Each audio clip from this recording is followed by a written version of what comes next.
As the United States is growing more and more disinterested in providing security abroad, Europe is seeking alternatives. European countries are pushing for rearmament, but they will not be able to solve that problem alone. Can Turkey fill the void left by the Americans? Stay with me to find out here on Wider View. And I'm your host, Mateusz Mazzini.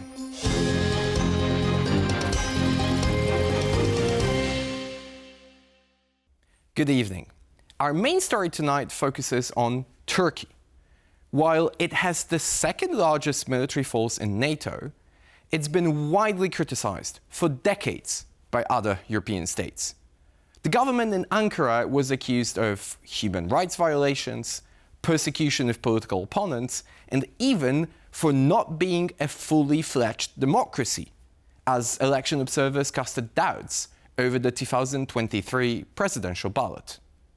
But right now, the geopolitical situation is a lot more complex. Brussels might not have the luxury of criticizing Turkey, as the EU needs that country as a military ally. Ankara is signaling interest in entering the new European security architecture, but that is much easier said than done. President Erdoğan has just as many enemies as he has friends, and Turkey wants to pursue its own agenda as well. Israel, Syria, Azerbaijan, and even Libya are all potential points of conflict with Europe. So how can this relationship develop? We tried to sketch it out in our first report. Turkey has been a member of NATO since 1952, when it sought protection from a possible Soviet aggression. It has continuously acted as a close ally, especially to the United States, hosting Washington's military bases. Even now, there are 7 US Army installations on Turkish soil. But in the meantime, Ankara has become a major military power in its own right. It has the second largest army in the alliance. Only the US has more troops, with Poland coming in at third. In total, the Turkish army is 800,000 strong, including 379,000 reservists. It also boasts an impressive domestic defense industry. According to the Turkish Defense Industry Agency, military exports amounted to $7.1 billion last year, from $5.5 billion the year before. Ankara continues to increase its military spending, planning investments in personnel and infrastructure. But politically, its incorporation into a future European defense system might be tricky. Turkey signaled it could contribute to a potential peacekeeping force in Ukraine, but some in Europe are distrustful towards the proposal. Erdoğan has also been a vocal critic of Benjamin Netanyahu and the Israeli attacks on Gaza. Given that leading European powers remain pro-Israel, it could be a difficult obstacle to overcome. And there are more issues. Another destabilization of Syria could keep Turkey engaged in the Middle East. Ankara still has bitter relations with Stockholm over Sweden's stalled NATO accession. Turkey is also involved in the Libyan conflict, which is an important issue for the EU due to migration flows. With Saudi Arabia, the Kurds, and the situation in the Caucasus, Turkish diplomats have a lot on their plate. So, incorporating Ankara into European defense might be difficult for both parties. Will Turkey be the remedy for Europe's post-American hangover? How will President Erdoğan position himself vis-à-vis the possible ceasefire in Ukraine? And will problems in the Middle East push him away from Brussels? This is one of the most complex puzzles in international politics right now. So let's ask our guests to help us make sense of it. Joining me tonight are Yusuf Can, Program Coordinator at the Wilson Center, and Gönül Tol, Senior Fellow at the Middle East Institute. Good evening both, and welcome to Wider View. Thanks for having us. I want to begin with you, Yusuf, and ask for a general overview, but also let's begin with the latest, because this is all that has been on our minds right now. What is the position of the current Turkish government on the future of the Ukrainian-Russian conflict right now? Does it support a ceasefire? And what kind of ceasefire is it willing to back? Thank you so much again for having me. To make it very short, as mentioned in the recent phone call between President Erdoğan and Donald Trump yesterday or the day before, Turkey does back the U.S.'s way of achieving a ceasefire in Ukraine. We still don't know what that actually means, at least not the very details of it. But according to President Erdoğan and the Turkish government, they do want a ceasefire in Ukraine.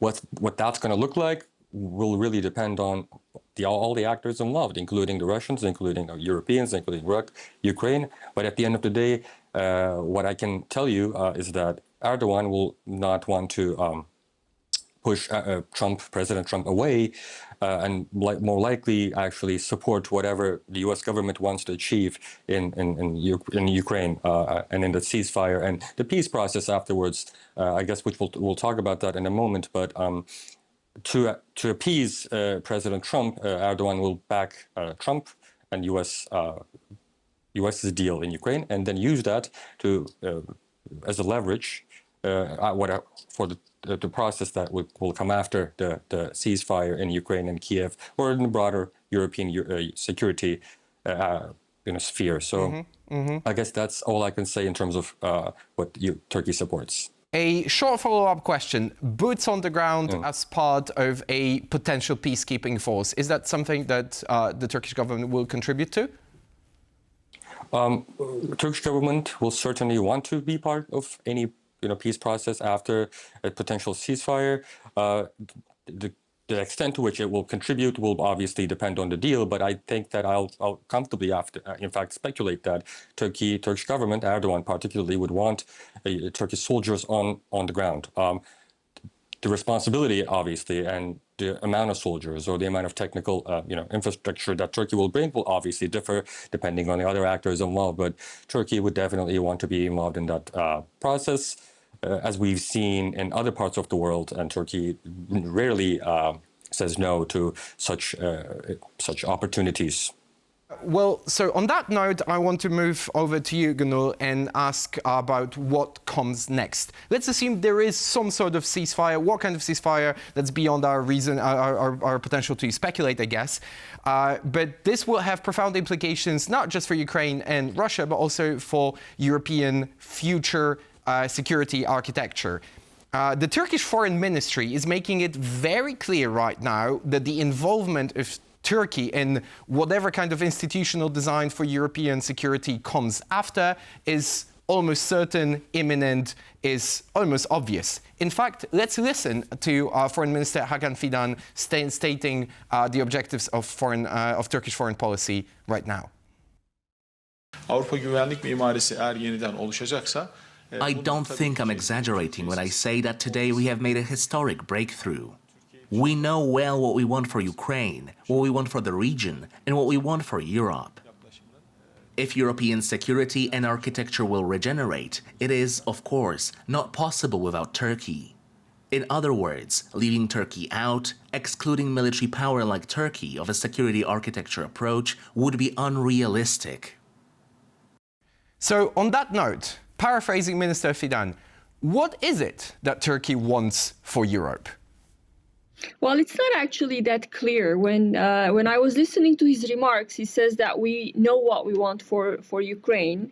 I'm not actually sure whether we know what Ankara wants. I know that for a long time, Turkey's official line was they want a peaceful resolution, they want a ceasefire. But on the other hand, what that ceasefire looks like has been less clear from Ankara's point of view. Publicly, again, one of the talking points has been that Turkey does not recognize the annexation of Crimea. And yet, on the other hand, behind closed doors, Turkish officials were pressuring the Ukrainian president to accept a deal and maybe let go of a significant amount of Ukrainian territory, including Crimea. And there was a time when Turkish officials also were very critical of Washington's efforts, and I'm talking about the Biden administration here. So Turkish officials were very critical that that Biden was providing too many weapons to the Ukrainian side, and that would prolong the war. So that has been, we've been hearing conflicting statements. There was a time when President Erdoğan said no NATO membership or NATO membership for Ukraine is not realistic, and other times when he said that Ukraine should become a NATO member. So I'm not sure where Ankara stands, but we know what Ankara's interests lie, and that is Turkey is walking a fine line between the Western and the Russian camp. Turkey still, I think the relationship, the balance of power between Turkey and Russia has changed significantly in the last few years, certainly since the start of Russian invasion, but also after toppling of the Assad regime.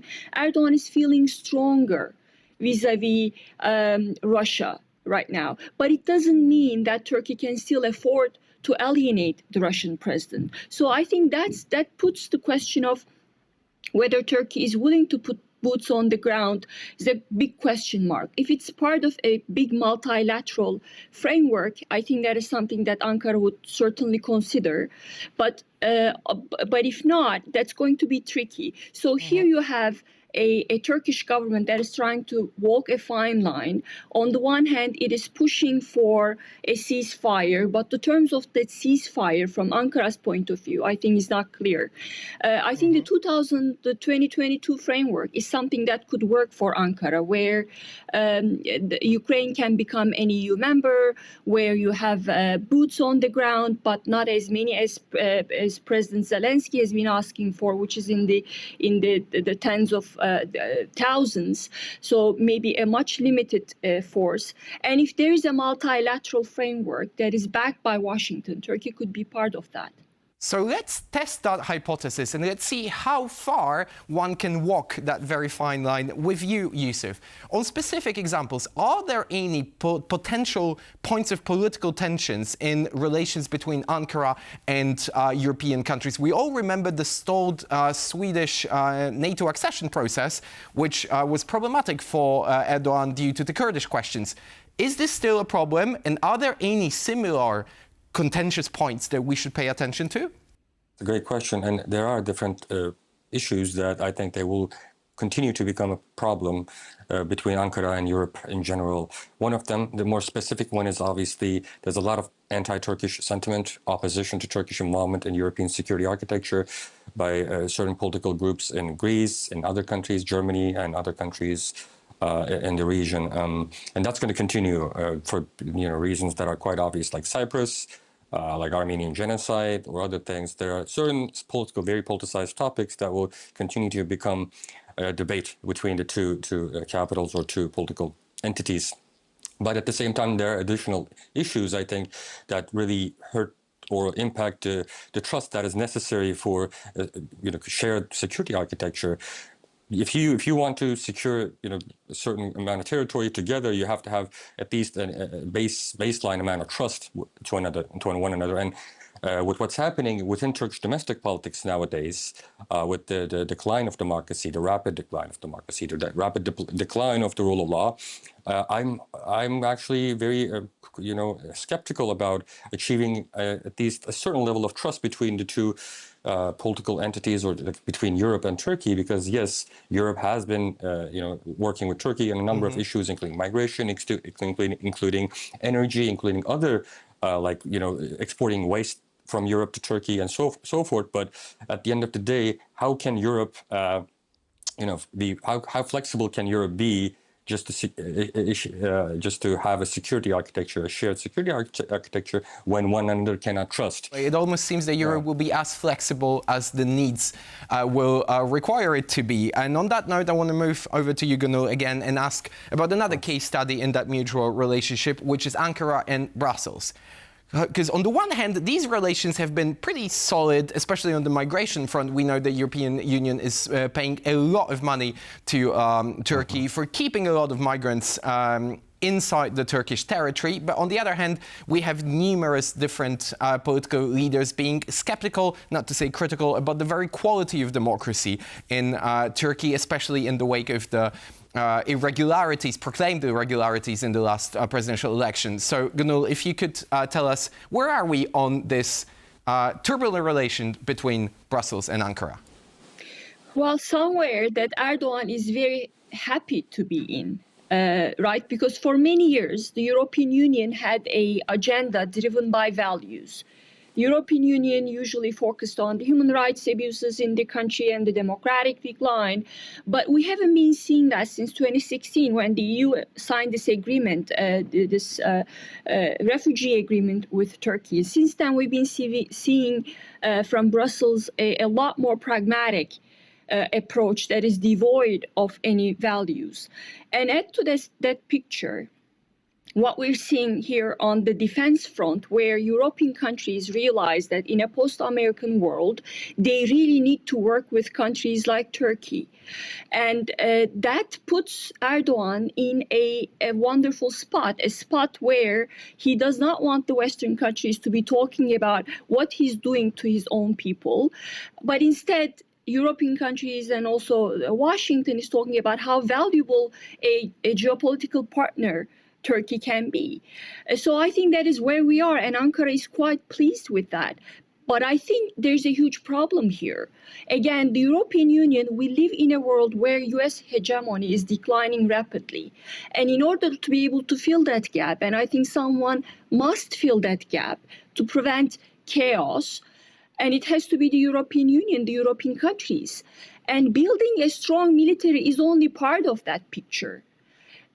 To be able to play that role, to be able to fill that gap, European countries also need to have a democratic agenda, a value-based agenda. So I quite appreciate the fact that they are involving Turkey in their efforts to rebuild European defense, which is a generational project, by the way. And Erdoğan is not going to be there forever. But I would also ask European countries to drop that very pragmatic attitude and push for a more democratic Turkey and keep holding those democratic standards in their relationship with Ankara. Big demands for European politicians from all fronts and very little time and very little resources. But actually, let's follow up with you, Yusuf, on what Gönül said about the defense aspect. In fact, we see right now on the screen that Turkey boasts a very robust domestic defense sector, exporting military tech and military equipment worth billions of dollars. But the structure of the domestic expenditure on defense is primarily focused on infrastructure and personnel and especially acquisition of new tech. So how much of that new involvement of Turkey into the European newly designed defense architecture is really transactional? So in other words, how much does Erdogan hope to benefit from that economically? I think the answer to the question is within the question itself. Erdogan needs economic help in all ways possible, meaning that, as we all know, Turkish economy has been, going down the drain for some time now. Despite the successes in military and defense technology development, Turkish economy and society has been suffering economically in a very deep and impactful way, especially since 2018.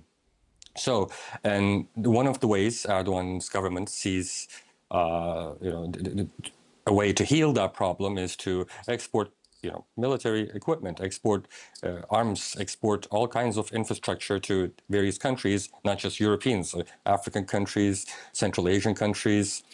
So, obviously, Erdogan's government, Ankara, would very well want to partake in increasing economic engagement with Europe using military exports. But one of the other issues is that the degree to which Erdogan can do that will be a question in the coming days with tariffs, with China's involvement in this whole conversation we haven't gotten into yet. So there's a lot of other components Erdogan needs to balance. Like Gönül said, there's a fine line that he's walking, and it's not that easy to do that, especially nowadays where there's a lot of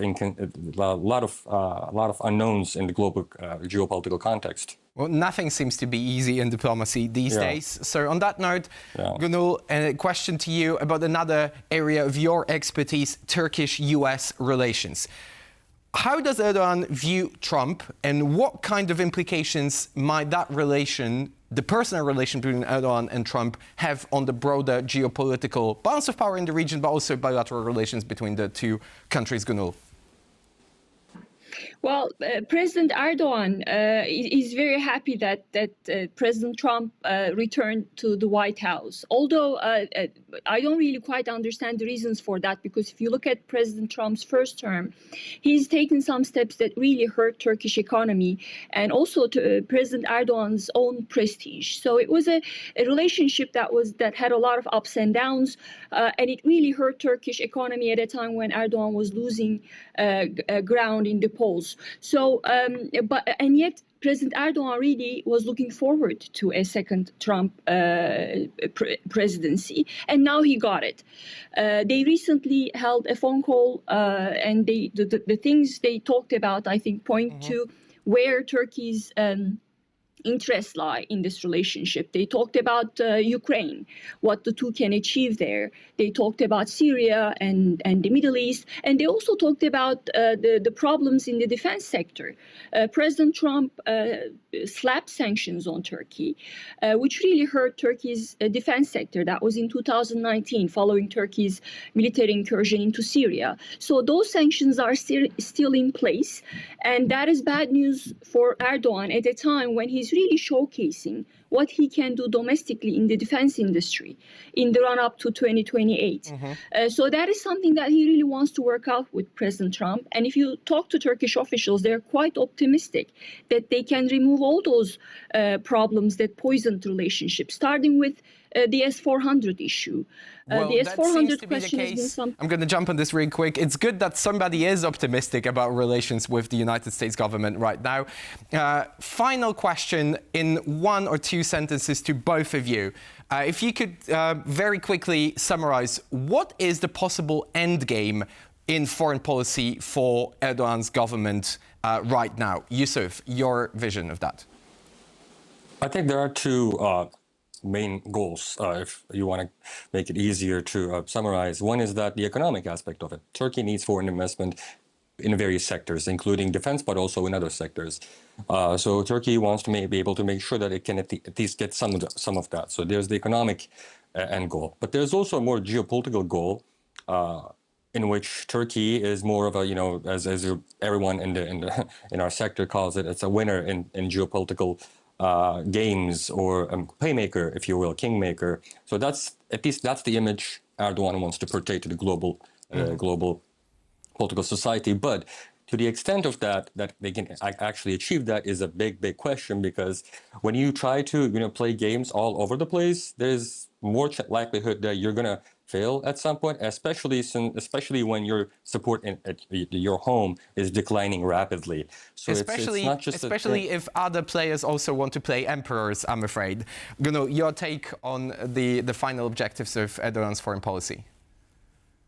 Well, like anything that Erdogan does, the end game is always about staying in power beyond 2028. And he sees foreign policy as a perfect tool for that, not only to project power, but also secure resources to be able to stay in power. Well, that's a very succinct summary of our discussion. It seems to be the case that just as many other moments in history, the security of Europe might still depend on projecting strength through the South and Mediterranean. It might be the case that we're just witnessing another chapter of that very story. Yusuf Can and Gönül Tol were our guests tonight. Thank you very much. Thank you. Thank you. European leaders are definitely making attempts to get closer to Ankara now. It seems logical. Turkey has security potential, and Europe has security deficits. But revolutions here will not happen overnight. Turkey needs to gain Europe's trust, and vice versa. It will take time, even while we are all running out of it. That's it for this week's episode. Next week, we will return to Romania and examine the state of play there ahead of the presidential election. Make sure you're with us next Wednesday, follow us on YouTube, and have a good evening.